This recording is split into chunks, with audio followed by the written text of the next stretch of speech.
सुप्रभात पिलामाने आजिर अधिवेशन को स्वागत। गत कालांश गुड़िकरे आमे केतेक अव्यय पद संबंध में जानिले। तेबे आजिर एही कालांशरे आमे अवशिष्ट अव्यय पद गुड़िक संपर्क में जानिबा। भावसूचक अव्यय जेउ अव्यय पद द्वारा हर्ष, विषाद, घृणा, विस्मय, भय, वितृष्णा, दुख आदि मनर भाव प्रकाश पाए ताहाकू भावसूचक अव्यय कहुए। आम भाषा चलुथिबा केतोटी भाववाचक अव्यय पद एहीपरि अटे। आनंद बा संतोष सूचक अव्यय पद वाह, चमत्कार, साबास, बेस। आश्चर्यवाचक अव्यय पद ए, ओहो, वाह वाह। घृणा बा वितृष्णा सूचक अव्यय पद छी, धात, धेत, इहि, भाक, थू, हाथ, हाक। दुखबोधक अव्यय पद ओह, आहा, ओहो, आह। प्रशंसा सूचक अव्यय अच्छा, बेस, बाहबा, बाहरे बाह। परिमाण सूचक अव्यय जेउ अव्यय पद द्वारा अगणनीय वस्तुर परिमाण बुझा जाए ताहाकू परिमाण सूचक अव्यय कहती। यथा जेते दबु सेते नेबी, केते दिनकू आंट करिबु, एबे तांकू एते किछि पचारनी, जेतिकी मिलिला सेतिकी पाइबार थिला। उपरोक्त वाक्यगुड़िकरे जेते, सेते, केते, एते किछि, जेतिकी, सेतिकी पदगुड़िक परिमाण को सूचाउथिबारु एगुड़िक परिमाण सूचक अव्यय पद अटे। एहीपरि एही श्रेणीय आउ केतेक अव्यय पद हेला एते, एतिकी, केते, जेते, तेते, सेतिकी, जेतिकी, केतिकी, सेते, किछि, एतेक इत्यादि। ध्वन्यानुकारी बा शब्दानुकारी अव्यय पद ध्वनि बा शब्दर अनुकरण रे गठित होइथिबा अव्यय पद को शब्दानुकारी बा ध्वन्यानुकारी अव्यय कहुए। साधारणतः ध्वन्यात्मक शब्दर द्युत रूप द्वारा ए धरणर अव्यय पद गठित हुए। केतोटी ध्वन्यानुकारी अव्यय पद हेला ठो ठो, भो भो, कड़ कड़, फड़ फड़, कळ कळ, ठन ठन, ढंग ढंग, क्रिंग क्रिंग, भूस भूस, दुल दुल इत्यादि। मने रखिबाकु हेबो जे केतेक क्षेत्र रे शब्द दोहरा बा द्वित्व होई न थाए। अव्यय पदर द्वितीय सहयोगी पदटी मूल शब्द ठारू सामान्य विकार रूपर होइथाए। यथा ठो ठा, एठी ठो स्थान रे ठा होइछि। भूसभास, मड़माड़, केका, दुलदाल इत्यादि।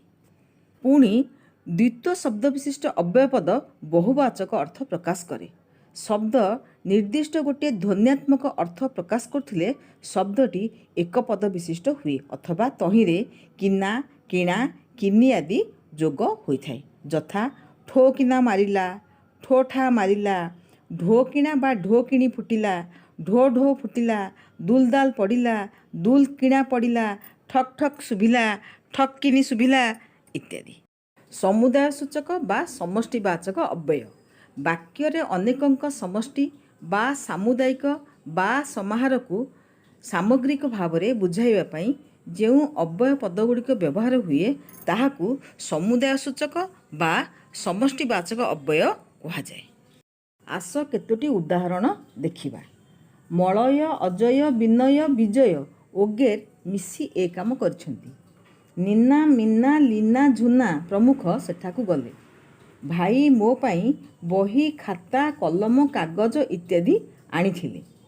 दया, क्षमा, करुणा, सहानुभूति, अनुराग आदि भाव मनीष को बड़ करी चिन्हाई दिए। इस श्रेणीर अन्य अव्यय पदगुड़िक हेला आदि, इत्यादि, प्रभृति, प्रमुख, विविध, विभिन्न, ओगेर इत्यादि। मने रखिबाकु हेबो जे प्राणीवाचक समष्टि क्षेत्र रे इत्यादि बसे नाही। वस्तुवाचक बा अप्राणीवाचक समष्टि को बुझाइबा पई प्रमुख व्यवहार करा जाय नाही।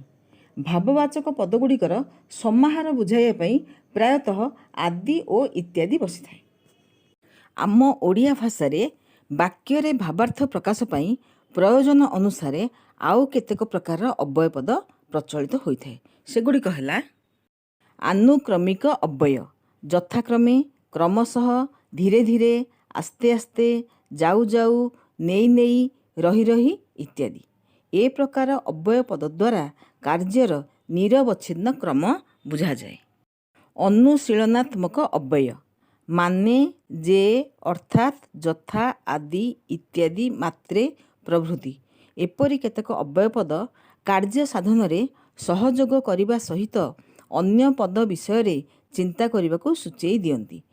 ଏଣୁ ଏଗୁଡ଼ିକୁ ଅନୁଶୀଳନାତ୍ମକ ଅବ୍ୟୟ କୁହାଯାଏ। ଯଥା, ତୁମେ କହିବ ମାନେ ଗାଳି ଶୁଣିବ। ସେ କହିବେ ଯେ ତୁମେ ଶୁଣିଲେ ହେଲା। ତୁମେ ଚୁପ୍ ରହିଲ ଅର୍ଥାତ୍ ଦୋଷ ମାନିନେଲ। ସେ ଶୁଣିବା ମାତ୍ରେ ରାଗିବେ। ଅସମାପିକା କ୍ରିୟାରୂପକ ଅବ୍ୟୟ ଆମେ ଖା, ଯା, ନେ, ଦେ ଇତ୍ୟାଦି କ୍ରିୟାପଦରେ ଶେଷ ହେବା, ଶେଷ ହେଉନଥିବା ବା କାର୍ଯ୍ୟ ଚାଲୁ ରହିଥିବା ଅର୍ଥରେ ଇ ବା ଉ ଲଗାଇ ଅସମାପିକା କ୍ରିୟା ଗଠନ କରି ବ୍ୟବହାର କରିଥାଉ। ଯଥା, କରି, କରୁ, ଖାଇ, ଖାଉ, ଯାଇ, ଯାଉ, ନେଇ, ନେଉ। ଅସମାପିକା କ୍ରିୟାଗୁଡ଼ିକୁ ଦୋହରା ଯାଇ ବା ଦ୍ୱିତ୍ୱ କରାଯାଇ ଅବ୍ୟୟ ପଦ ରୂପରେ ବ୍ୟବହାର କରାଯାଇଥାଏ। ଯଥା, ଯିବି ଯିବି କହୁଛି, ନେଲି ନେଲି ହୁଅନା, ପାଉ ପାଉ ଖସିଗଲା, ଦେଉ ଦେଉ ହଜିଗଲା। ଏଠାରେ ପ୍ରଥମ ଉଦାହରଣଟିରେ ଯିବି ଯିବି ଅର୍ଥାତ୍ ଯିବି ବୋଲି ବାରମ୍ବାର କହୁଥିବାର ଅର୍ଥ ପ୍ରକାଶ ପାଉଛି। ସେହିପରି ଦ୍ୱିତୀୟ ଉଦାହରଣରେ ନେଲି ନେଲି ଅର୍ଥ ନେଲି ବୋଲି।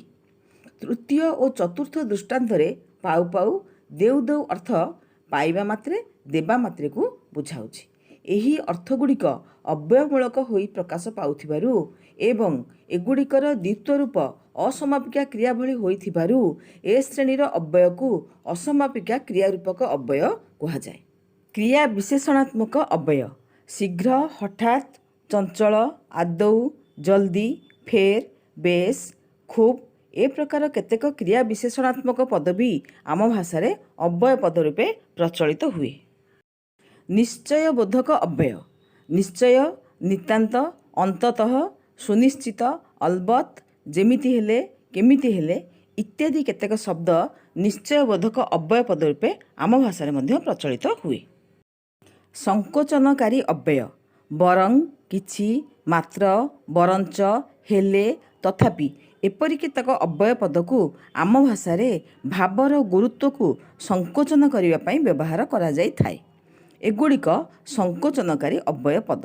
ଯଥା, ତା ନ କରି ବରଂ ଏଇଟା କରାଯାଉ, ସେଥିରେ ହାତ ନ ଦେଇ ବରଞ୍ଚ ଏଥିରେ ଲାଗ, ତାଙ୍କର ଗୋଟିଏ ମାତ୍ର ପୁଅ।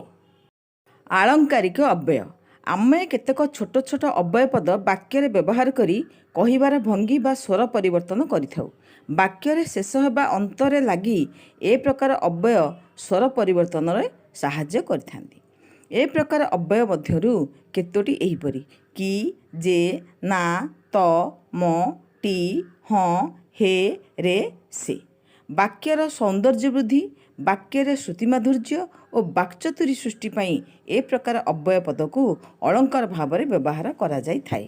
ଏ ଶ୍ରେଣୀୟ ଆଳଙ୍କାରିକ ଅବ୍ୟୟର କେତୋଟି ଉଦାହରଣ ଏଠାରେ ଦିଆଯାଉଛି, ଦେଖ।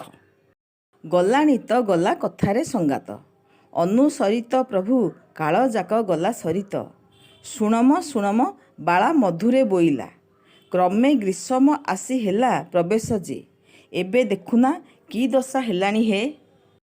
ଅନୁଭୂତିମୂଳକ ଅବ୍ୟୟ କେବଳ ନିର୍ଦ୍ଦିଷ୍ଟ ଅନୁଭୂତିକୁ ସୂଚାଇ ଦେବା ପାଇଁ ଆମ ଭାଷାରେ କେତେକ ଅନୁଭୂତିମୂଳକ ଅବ୍ୟୟ ପଦ ବ୍ୟବହୃତ ହୋଇଥାଏ। ଯଥା, ସଲସଲ, କଲବଲ, ରୁଗୁ ରୁଗୁ, ଚାଏଁ ଚାଏଁ, ଗଲ ଗଲ, ଛଟ୍ ଛଟ୍, କୁତୁ କୁତୁ, ଦକ୍ ଦକ୍, ଛଟପଟ ଇତ୍ୟାଦି। ଦ୍ୱିତ୍ୱମୂଳକ ଅବ୍ୟୟ କେତେକ ସର୍ବନାମ ବି ଦ୍ୱିତ୍ୱ ରୂପରେ ଆମ ଭାଷାରେ ଅବ୍ୟୟ ପଦ ଭାବେ ବ୍ୟବହୃତ ହୋଇଥାଏ। ଯଥା, ଛାଏଁ ଛାଏଁ, ନିଜେ ନିଜେ, ଆପେ ଆପେ, ସ୍ୱ ସ୍ୱ, ଯେଉଁ ଯେଉଁ, ସେହି ସେହି, ଯାହା ଯାହା, ତାହା ତାହା ଇତ୍ୟାଦି। ପଦ ବିକାରମୂଳକ ଅବ୍ୟୟ ଆମେ ଗୋଟିଏ ସାର୍ଥକ ପଦ ପରେ ଆଉ ଗୋଟିଏ ନିରର୍ଥକ ପଦ ବସାଇ ବାକ୍ୟ ଅର୍ଥରେ ଉତ୍କର୍ଷ ଓ ଅପକର୍ଷ ବୁଝାଇଥାଉ। ପ୍ରଥମ ପଦଟିକୁ ଅନୁସରଣ କରି ନିରର୍ଥକ ପଦଟି ତାହାର ସ୍ୱର ବିକାରମୂଳକ ହୋଇ ଲାଗିଥାଏ। ଯଥା, କଥା ଲଥା, ଶାଗୁ ଫାଗୁ। ଏଠାରେ ଲଥା ଆଉ ଫାଗୁ ଦୁଇଟି ନିରର୍ଥକ ଶବ୍ଦ।